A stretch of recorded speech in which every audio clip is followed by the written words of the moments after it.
The afternoon sun filtered through the crystal chandeliers of the Riverside Country Club's main dining room, casting elegant patterns across the pristine white tablecloths and gleaming silverware. From my seat near the windows, I had a perfect view of the manicured golf course that stretched toward the river, its emerald fairways dotted with perfectly placed sand traps and water hazards.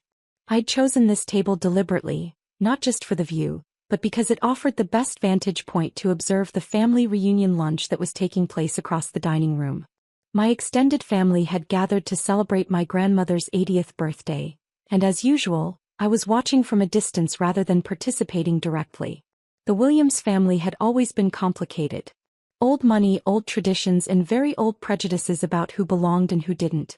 My grandmother Eleanor had married my grandfather in 1962, bringing together two established families with deep roots in the community. Their children and grandchildren had grown up expecting certain privileges, certain social positions, and certain standards of behavior. I had never quite fit their definition of appropriate family behavior.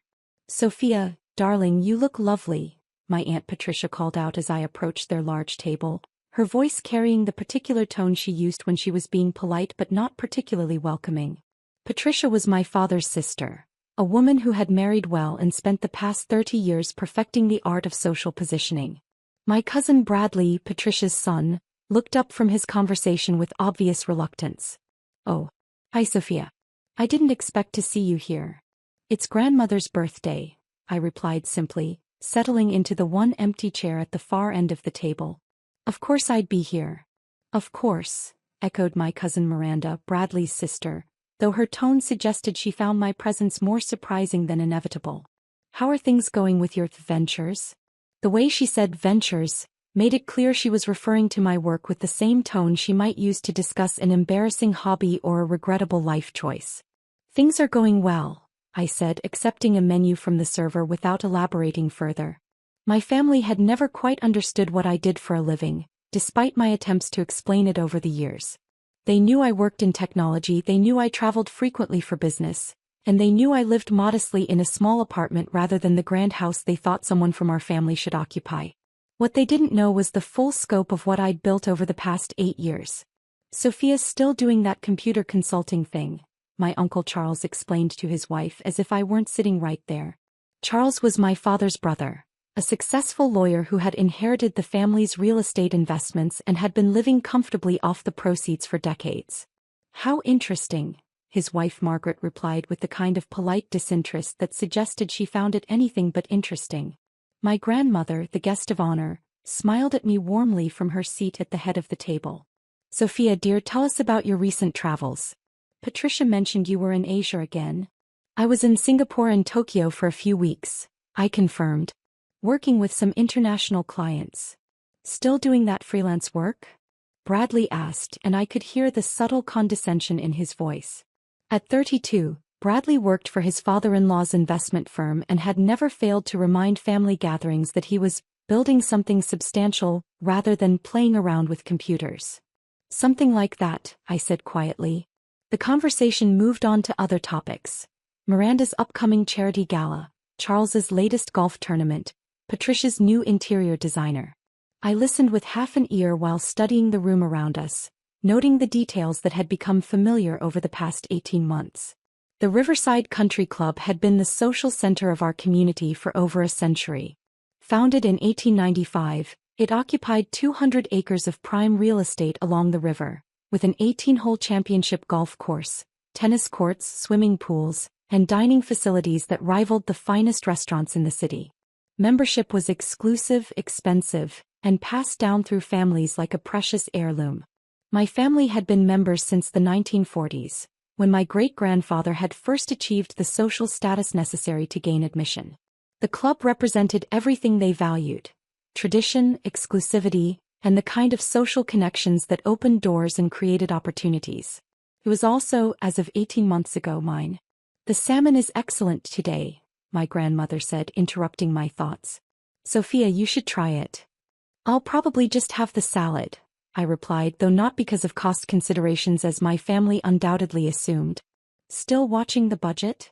Miranda asked with false sympathy. "It must be difficult managing finances when you don't have a steady income." I looked at my cousin.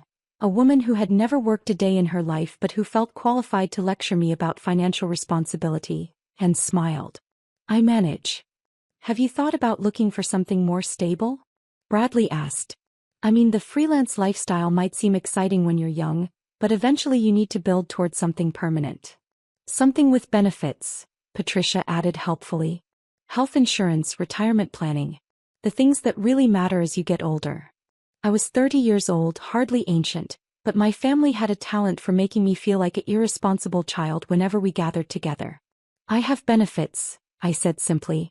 Through some kind of freelancer association? Charles asked, clearly trying to be helpful despite his obvious skepticism about my career choices. Something like that. The truth was more complicated than they could imagine. At 15, I'd started coding as a hobby, teaching myself programming languages and building simple applications for fun. By 18, I was creating websites for local businesses to help pay for college. By 22, I'd developed a mobile app that had been acquired by a major tech company for $12 million. That acquisition had provided the seed money for what became Williams Digital Solutions, a consulting firm that specialized in helping traditional businesses integrate advanced technology systems.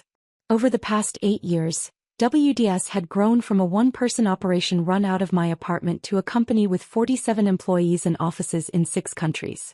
But my family still thought I was struggling to make ends meet as a freelance computer consultant. Well, my grandmother said diplomatically, I'm proud of all my grandchildren for following their own paths. Of course, grandmother, Miranda said quickly. We all support Sophia's choices.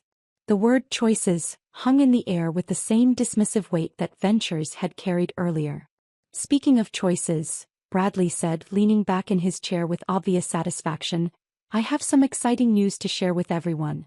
All attention turned to my cousin, who was clearly relishing his moment in the spotlight. Jennifer and I just put in an offer on the Morrison estate, he announced proudly. If everything goes through, we'll be moving into one of the most prestigious properties in the city. The table erupted in congratulations and excited questions. The Morrison estate was indeed one of the most sought-after properties in our area. A sprawling mansion on 20 acres with views of both the river and the city skyline.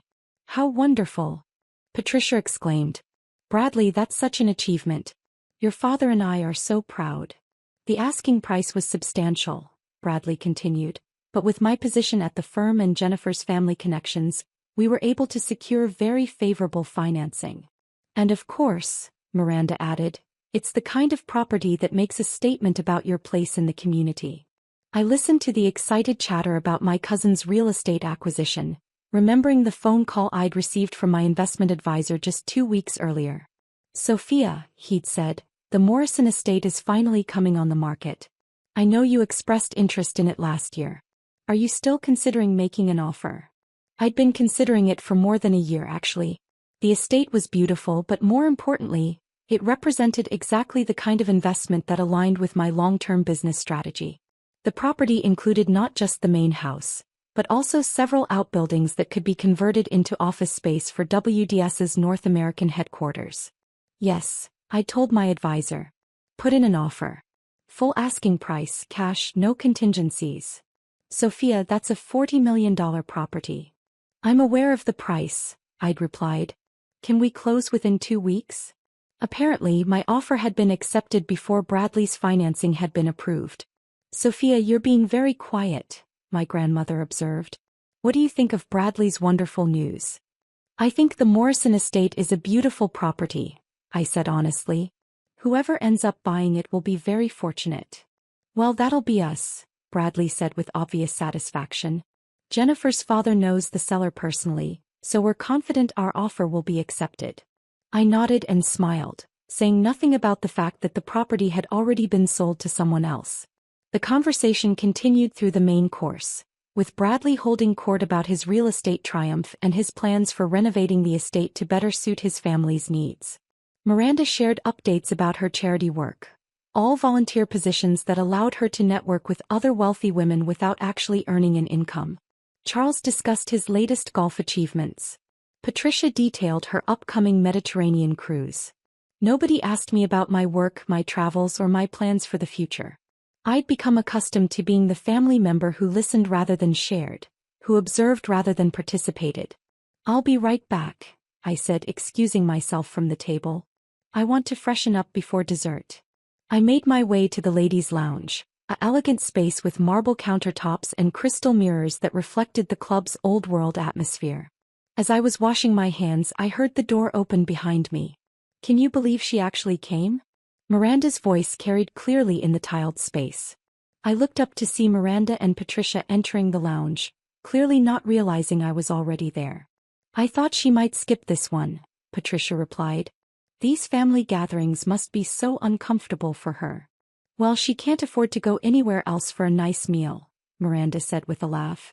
"This is probably the only time she gets to eat somewhere decent." "It's sad really," Patricia added. "She's 30 years old with no real career, no husband, no prospects. Living in that tiny apartment, pretending that computer hobby of hers is a real business."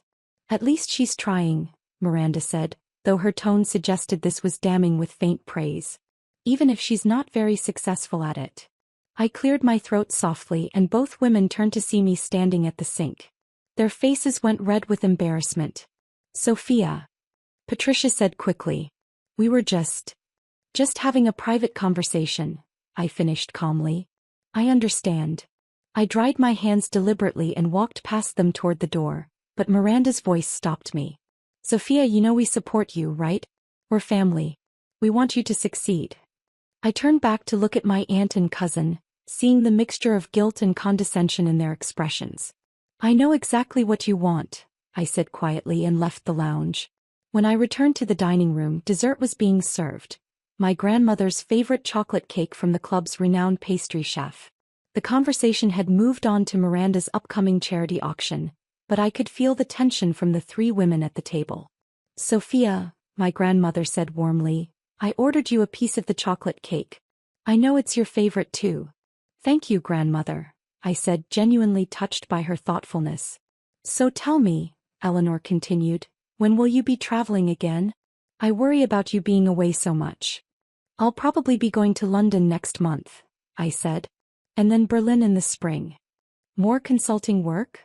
Charles asked, though his tone suggested he was struggling to understand what kind of consulting required so much international travel. "Yes, we're expanding our European operations." "We." Bradley caught the pronoun immediately. "My company," I clarified. "Williams Digital Solutions." "I thought you were freelancing," Miranda said, still looking uncomfortable from our encounter in the lounge. "I was initially, but the business has grown over the years." "How grown?" Bradley asked, and I could hear genuine curiosity in his voice for the first time all afternoon. Before I could answer, Robert Chin, the club's general manager, appeared at our table. Robert had been managing the Riverside Country Club for 5 years, transforming it from a slightly outdated institution into one of the most prestigious and profitable private clubs in the region. "Good afternoon, everyone," Robert said with his usual professional smile. "I hope you're all enjoying Mrs. Williams's birthday celebration." "Everything has been lovely, Robert," my grandmother replied. "Please give our compliments to the chef." "I certainly will." Robert's attention turned to me. "Ms. Williams, I wanted to let you know that the quarterly reports you requested are ready for your review. Should I have them sent to your usual table?" The table went completely silent. I could feel every pair of eyes staring at me, could sense the confusion and growing suspicion in the air. "That would be fine, Robert," I said calmly. "Thank you." "Of course. And the renovations to the East Wing are proceeding on schedule. The new private dining rooms should be ready for the spring season." "Excellent. I'll want to see the progress tomorrow. I'll arrange a walkthrough for 10 a.m. if that works for you." After Robert left, the silence stretched on for what felt like hours. Finally, Bradley found his voice. "Sophia," he said slowly, "what quarterly reports is he talking about?" I took a sip of my coffee, considering how much to reveal. The truth was going to come out eventually. My family would figure out what was happening when Bradley's real estate deal fell through and he started asking questions. "The club's quarterly financial reports," I said simply. "Why would you need to review the club's financial reports?" Patricia asked, though her voice suggested she was beginning to suspect the answer. "Because I own the club." The silence that followed was so complete that I could hear conversations from other tables, Could hear the distant sound of golf carts on the course outside. Could hear my own heartbeat in my ears. You what? Miranda whispered. I own the Riverside Country Club, I repeated calmly. I purchased it 18 months ago when the previous ownership group decided to sell. Bradley's mouth was opening and closing like a fish out of water. You bought the country club? The real estate, the facilities, the golf course, and the business operations, I confirmed. It's been one of Williams Digital Solutions' most successful investments. Charles was staring at me like I'd grown a second head. Williams Digital Solutions owns the Riverside Country Club? Among other properties, I said. We've been diversifying into hospitality and real estate as part of our long-term growth strategy. How much did it cost? Patricia asked, her voice barely above a whisper. $68 million, I replied. Though we've invested another $12 million in renovations and improvements since then. My grandmother was the first to recover from the shock. She began laughing, a warm, delighted sound that filled the sudden silence. Sophia dear, she said, her eyes twinkling with amusement, I think you've been keeping secrets from your family. Just a few, I admitted. A few. Bradley repeated. You own an $80 million country club and you call that a few secrets? The club is just one asset, I said. Williams Digital Solutions has a diversified portfolio. How diversified? Charles asked, though he looked like he wasn't sure he wanted to know the answer. I pulled out my phone and opened the summary report my CFO had sent me that morning. Currently, WDS has assets of approximately $2.4 billion, I said, reading from the report. We employ 847 people across 6 countries, and our annual revenue last year was $340 million. The silence returned, deeper and more stunned than before. You're a billionaire, Miranda said finally. On paper, I confirmed. Most of the value is tied up in business assets and real estate investments. Like the Morrison estate? Bradley asked, and I could see the dawning realization in his eyes. Among others, I said. We closed on the Morrison property last week. It'll be converted into our North American headquarters and research facility. Bradley's face went through several interesting color changes before settling on an unhealthy shade of gray. You bought the Morrison estate out from under me? I made a better offer, I said gently. Full asking price, cash, no contingencies. In business that usually wins.